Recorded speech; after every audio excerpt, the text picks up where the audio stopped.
I'm not ashamed to admit this hot chocolate is 100% just a prop that I will not actually drink from at all in this video.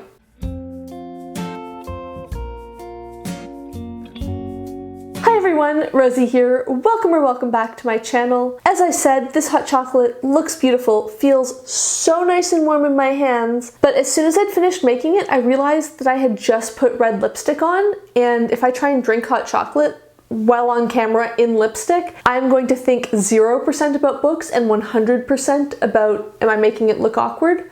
So we'll just put it over here and I promise I'll drink it after I'm done filming. That being said, I am so looking forward to my December TBR. I won't go on like a broken record about how is it already the end of the year. I'm just gonna say that it is here, and therefore I've decided what books I want to read to close out the year. What do I want to read to wrap up all of 2021?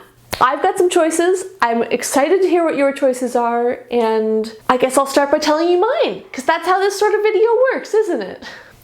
I've chosen to somewhat theme my reading in December this year, not around something super specific. Last year I did like books that were explicitly Christmassy or holiday-y. I'll link my wrap up or something up here.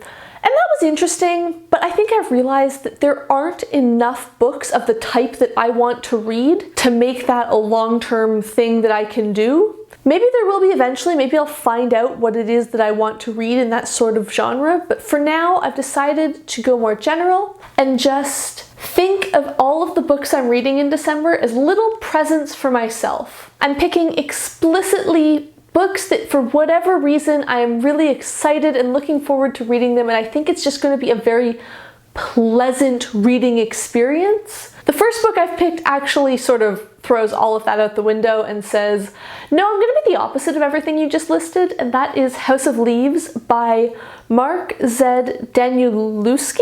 Honestly, House of Leaves was on my general radar, but not on my specific radar until Sina from Beating Around the Books announced that she was going to be hosting a read-along of it in December and January, and for whatever reason, watching her video, I was just like, oh wow, I need to do this and I need to do this now. So I immediately said, yes, I'm going to, and bought a copy, and it's on the shelf over here now. I just picked it up yesterday?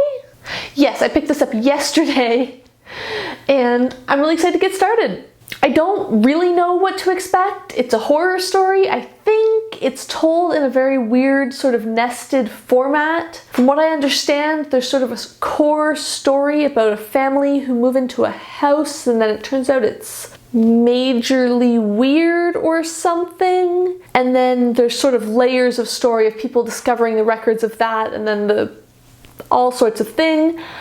Honestly, the format is both terrifying and really exciting. Something I've been noticing that I'm enjoying lately are books that are written in sort of the two-level version of that format, where there's a core story and then there's someone saying like, oh, I discovered this story, or I'm writing this story, as if they're writing nonfiction.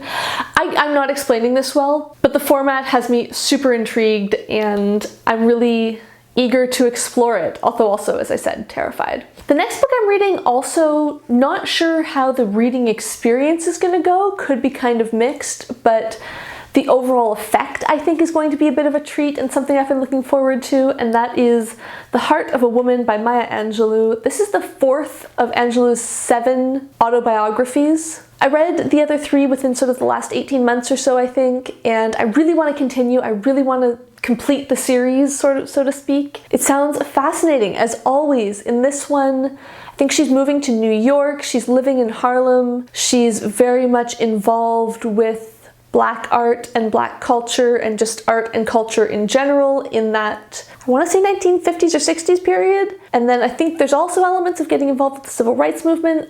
I'm not totally sure. I just love her writing, and each one of her books that I've read so far, even when what is being described is absolutely heartbreaking and awful, her writing is just so phenomenal that I enjoy reading it anyways. All that being said, for some reason, it's not a series that I think to pick up. Every month I'm going, oh, I should read that. That's always the next one that I'll get to, but it never quite makes the list of my actual TBR, so I'm hoping that December will change that. Hi everyone, Editing Rosie popping in real quick to add some further information. I'm just about to talk about the one readathon that I am going to be participating in December, but I want to take a moment before I do to shout out some other readathons that I'm not going to be doing, but I kind of want to.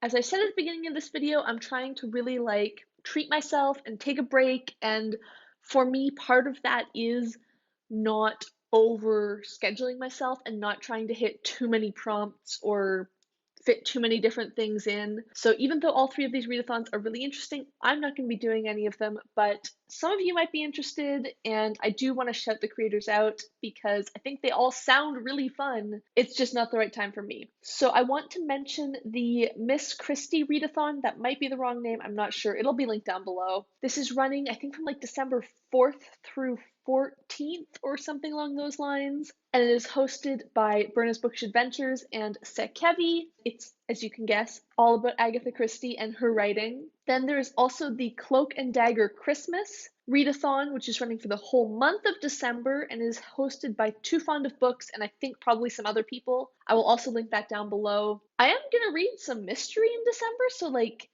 I'm slightly taking part in this one. I think if I looked at the books I'm going to be reading anyways, I probably could hit off a few of the prompts. I just don't want to formally participate because then my brain starts thinking oh, I need to read more, I need to try and get all of these, and that's not exactly very restful. And the final readathon that I want to mention is the Path to the White Tower readathon hosted by Pickles Reads. This is a Wheel of Time themed readathon to celebrate the release of the TV show, but it's not, you don't have to read Wheel of Time books, although of course it's encouraged. It's just all centered around Wheel of Time related things, and it looks really cool. She's got so much that's gone into building this readathon, so again, looks like it'll be really fun, just more structure than I'm looking for in December. December also brings another round of the Queer Lit Readathon,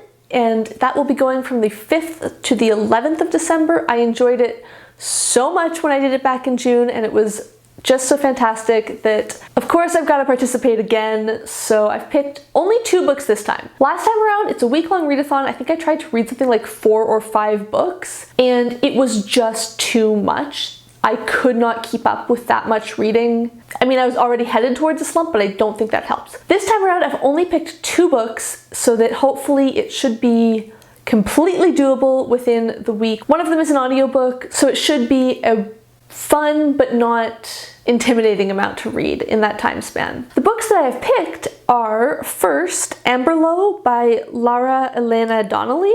This is the first in the Amberlough dossier series. It's a trilogy, I think. I don't actually really know too much about it. I saw it recommended by Katie of Katie Reads and Rants. It does sound really fascinating. I think it's about a spy, and maybe there's something to do with he's got to I think maybe he's a double agent to save his smuggler lover. I'm not totally sure. From what Katie said, it's fantasy in the sense that it's in another world, but it's not fantasy with magic, so that sounds really intriguing. I don't know what the queer element is. Maybe the spy is gay?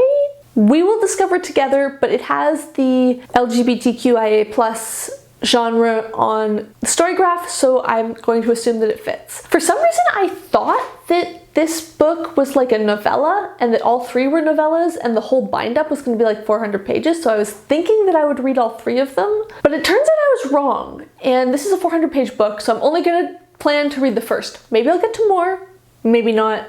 Either way, trying to set attainable goals. The audiobook that I have picked for the Queer Lit Readathon is Sister Outsider by Audre Lorde. This is a collection of essays spanning, I think, 15 years of Lorde's work and her thoughts. I don't actually know that much about what they're about, but I know that Lorde is incredibly incredibly, incredibly influential in the development of feminism, and especially in bringing to the forefront intersectional feminism and that sort of thing. I want to learn more about her, and I want to learn more about what she had to say, so I want to read the essays. And it falls under the Queer Lit Readathon because Lorde was, I think, a lesbian from what I understand, and I think some of the essays in the collection have to do with sexuality and gender and all of that sort of stuff. Me again, and I'm adding another book to my TBR. I really shouldn't do this. I've got a fair bit on my TBR already, and some of them are long, but the world just clearly wants me to read A Dream of a Woman by Plett. This is a short story collection about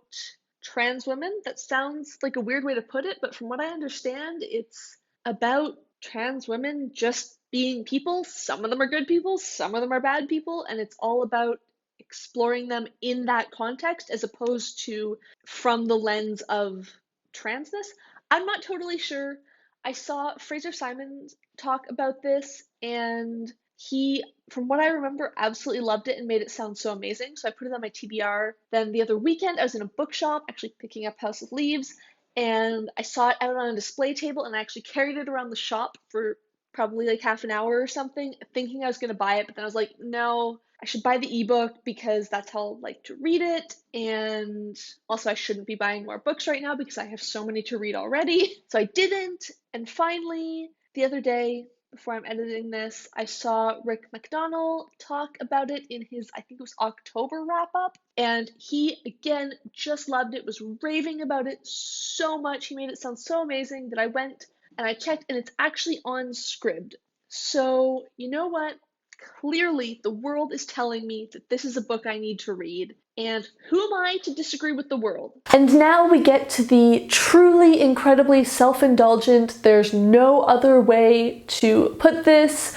I would call it guilty reads, except I'm not going to feel guilty about reading them because I shouldn't feel guilty about enjoying things we like when they don't hurt anyone. Anyways, here is the truly present to myself books that I have picked. First of all, I have Feet of Clay by Terry Pratchett. This is the 19th book in the Discworld series and the 3rd book in the City Watch series. It's also the next in my publication order reread.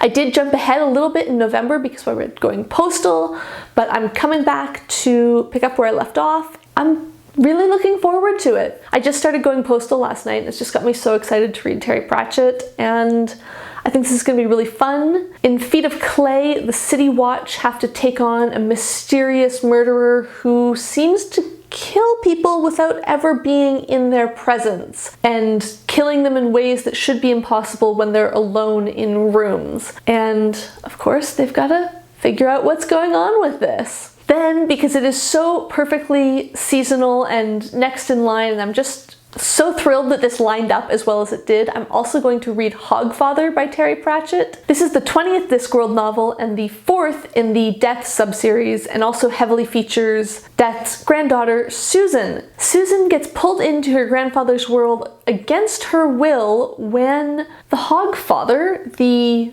magical being who brings gift on Hogswatch night, seems to have disappeared, and that shouldn't be possible, so Death is on the job, as is Susan and a whole host of other hilarious characters. I think I might have read this novel more than any of the other Discworld novels in the sense of like number of times reread. I only have it listed once, but I know for a fact that I have read this at least once in the summer and 3 or 4 Christmases, I think. So I don't think there's any other individual novels that I've read that many times, but I'm still so pumped to return to it, and I'm still looking forward to rereading it so much. Next, we have a book that I bought purely because the description made me think that maybe it would have some Discworld-like elements in it, and that is Bad Gods by Gaie Sebold. I have an ARC from NetGalley, so thank you to NetGalley and Rebellion for sending me that. But after I got the book, I realized that this is a reissue, so I'm not totally sure why it's on NetGalley, maybe to get people excited about the new cover that it's being released with.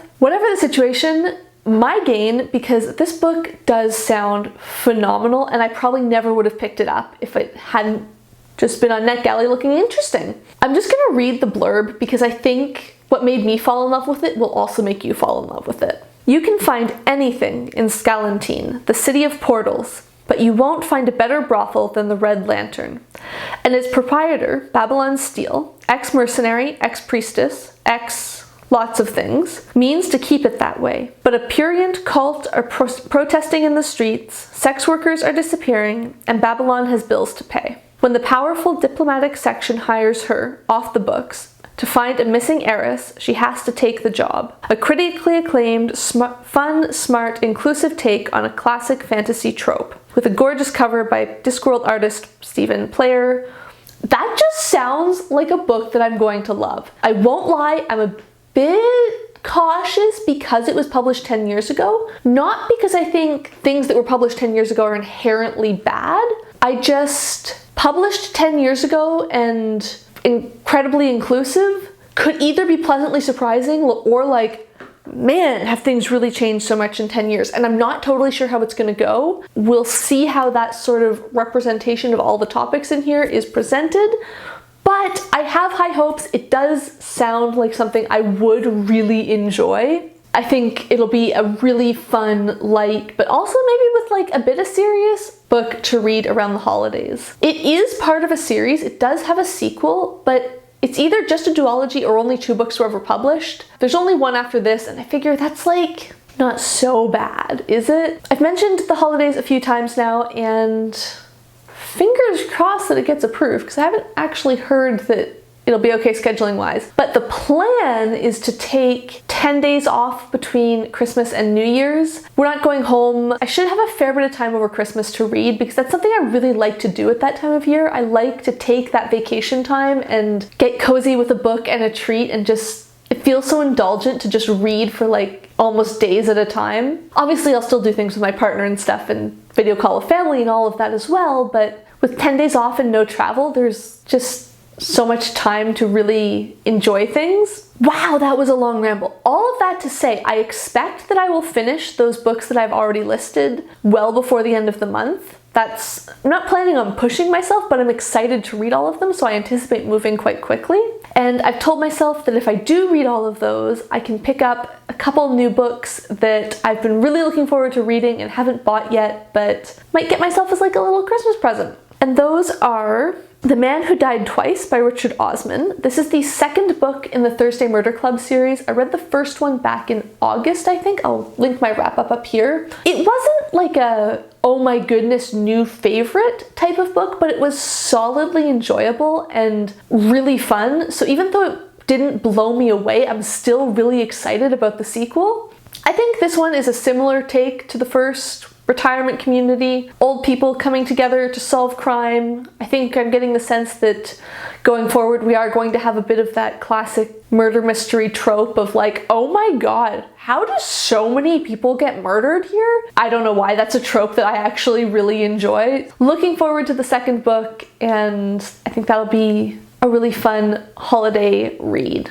I'd also like to pick up An Elderly Lady is Up to No Good by Helene Tursten and translated by Marlaine Delargy. This one-liner is just 100% of everything that hooked me on this book. Maud is an irascible 88-year-old Swedish woman with no family, no friends, and no qualms about a little murder. I don't really know that much more about this book. I think it's either a novella or a couple of short stories. It's not very long. It's actually on Audible, so I think I might listen to it because that could be super cozy. And I've just heard so many great things about this book. Kevi of Sick Kevi really likes it and speaks so highly of it. And I feel like we have very similar taste in murder mysteries, so if she loves it, I feel like I'll probably love it as well. The reason both of my holiday picks are mystery type books is that I just, for whatever reason, these days am so in the mood for mystery around the holidays. I don't know where this came from in me. I don't think I used to feel this way as like a kid or even like 5 years ago. But sometime in the last couple of years, all of a sudden, I just go, Christmas?